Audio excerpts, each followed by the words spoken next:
Hello, everybody. Hope you guys are doing well. For the past 5 months, I've been, trying to get some stuff done. But halfway through, I kind of got discouraged just because things were not working out and it became very overwhelming and it seemed like a longer process than that of which I had anticipated. So I just gave up and I stopped doing everything. And I think about 2 weeks ago, my cousin's wife had told me a story to which she was in a similar situation as I was, and she had told us her testimony really, and that really encouraged me to start the process, to continue the process. I think this was like around on a Wednesday about 2 weeks ago, and I said, you know what, I don't have money right now, but when I get money again, I'm gonna continue the process. And by God's grace, I think Saturday I had received money, and I said, you know what, Monday I'm gonna go and I'm gonna continue this process again.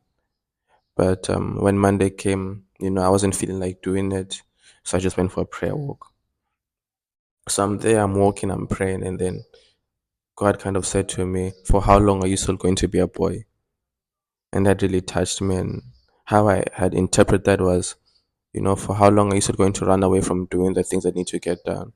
For how long are you still going to try and ask other people to assist you? Because I had been like, I pushed this stress over to my aunt and said, you know what, you do that, you make the calls.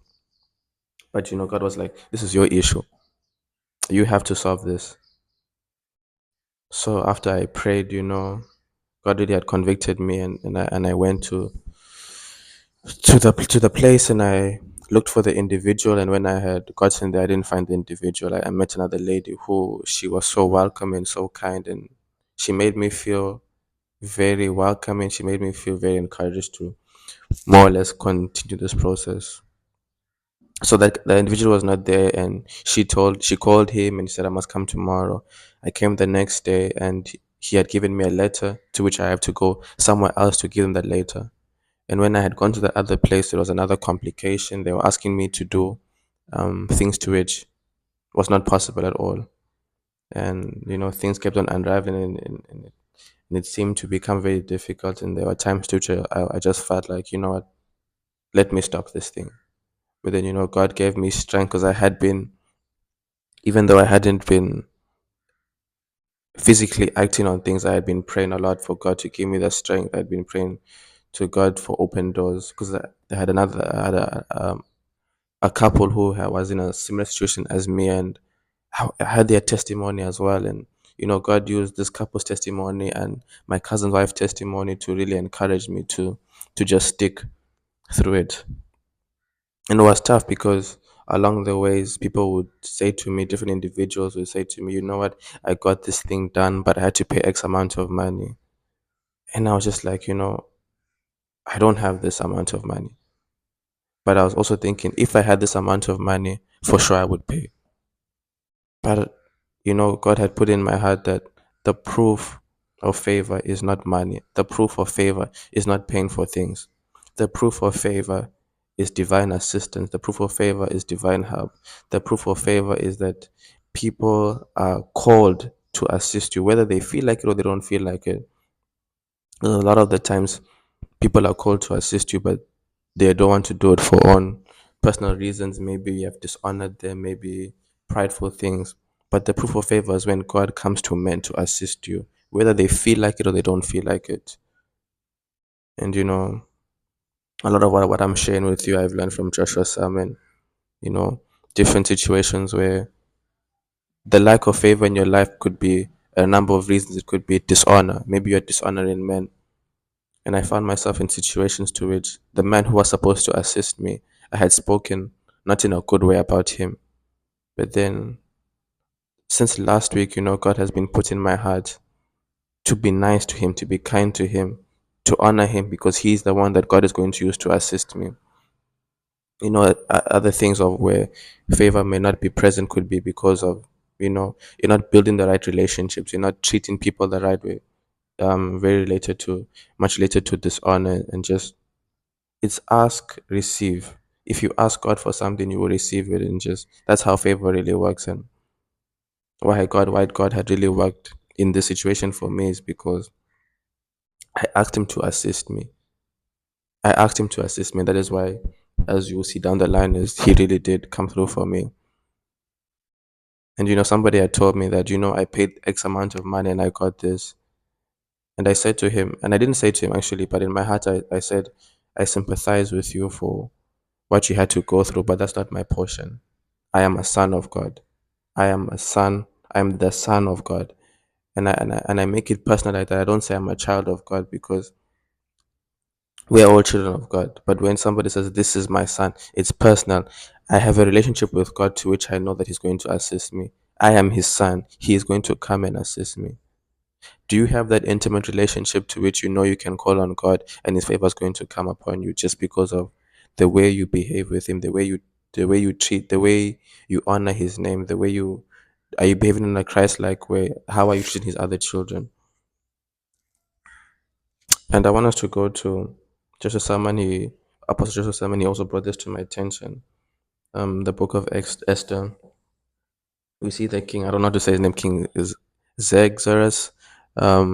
His wife Vashti had disobeyed him and dishonored him, and he was advised to separate himself from her, and that's what he did. And we see in here that King Hagar was put in charge to look for a wife for the king. And we see that Esther, it says in verse 8, Esther 2, verse 8, it says, when the king ordered the search for beautiful women, many were taken into the king's palace in Susa, and Esther was one of them. Haggai was put in charge of the woman, and from the first day, Esther was his favorite.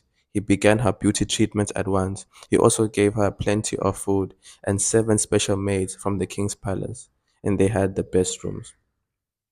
So we see that Esther had found favor with Hagar. Hagar gave Esther special treatment. And this is not just because Hagar wanted to. Favor comes from God through men to help you, to help us.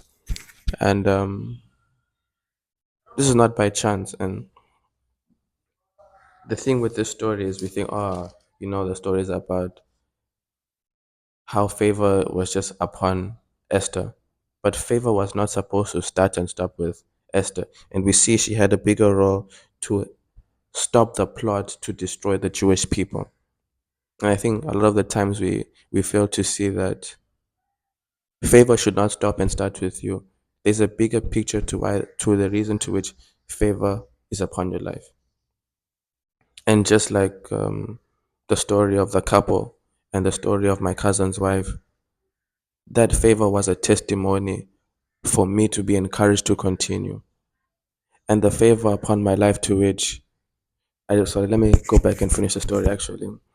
So before you as the as the days progressed, things started working out in my favor. And yesterday, I had gotten what I wanted, what I had been waiting 5 months for. Um, and I didn't have to pay anything.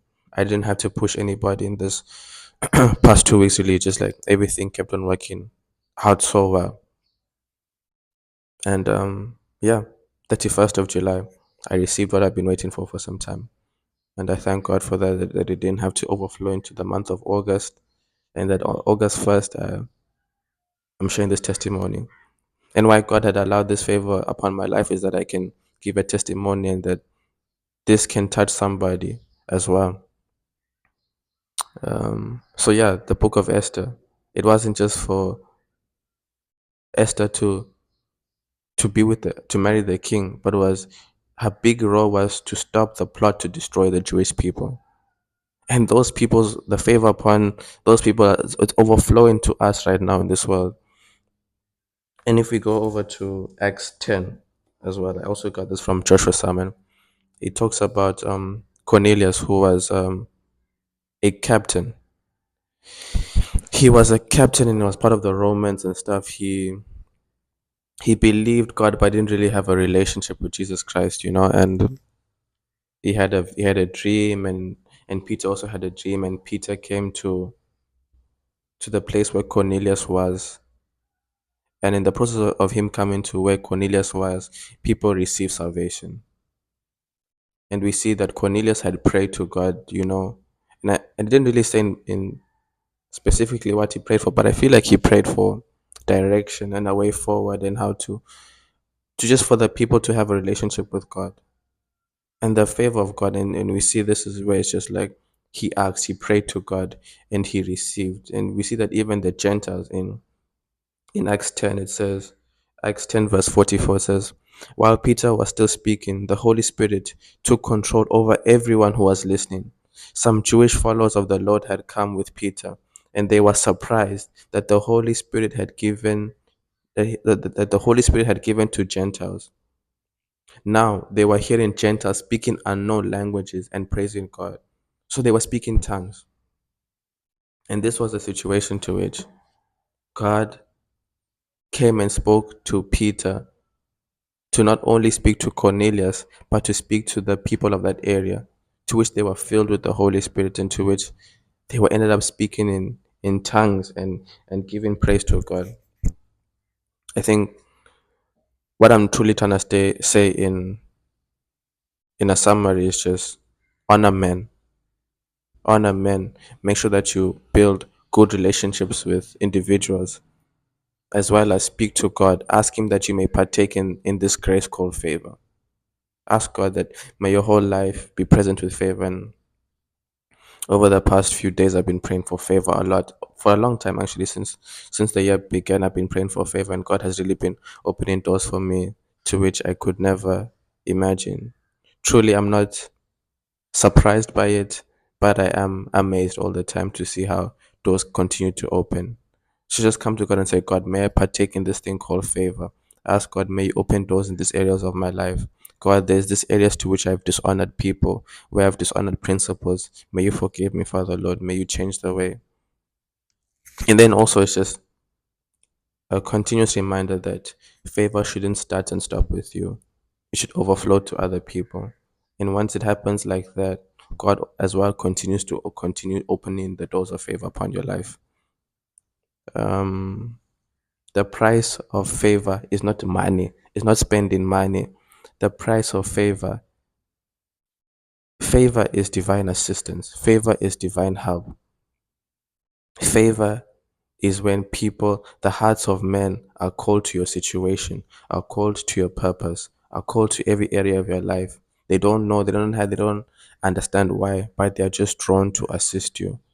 And that's what you need. And Joshua Salman, he talks about this and he says, if men don't come to your aid, if God does not bring men to your aid to assist you, life will become unbearably difficult because people are very wicked and people have got their own lives and their own situations that they're going through. They can't just come to your aid anytime, everybody's going through their own things. But there's this thing called favor to which people will drop their problems and say, I'm going to assist this person and I won't rest until this person gets what God has called for them to get. That's what we are called, that's what we are looking for, where people will drop their problems to come and assist because God has called them to our rescue. Um, I love you guys very much. This is the month of August. Believe that this month is a month of favor. Today is the 1st of August. Declare it upon your life. Declare favor with men. Men, favor with them. Whosoever God has called to assist you, and for whatever reason, maybe it is pride, maybe it is your dishonor, whatsoever it is that maybe what God is calling them for to do for your life is such a big thing. May they drop it all and may they follow God and your mercy.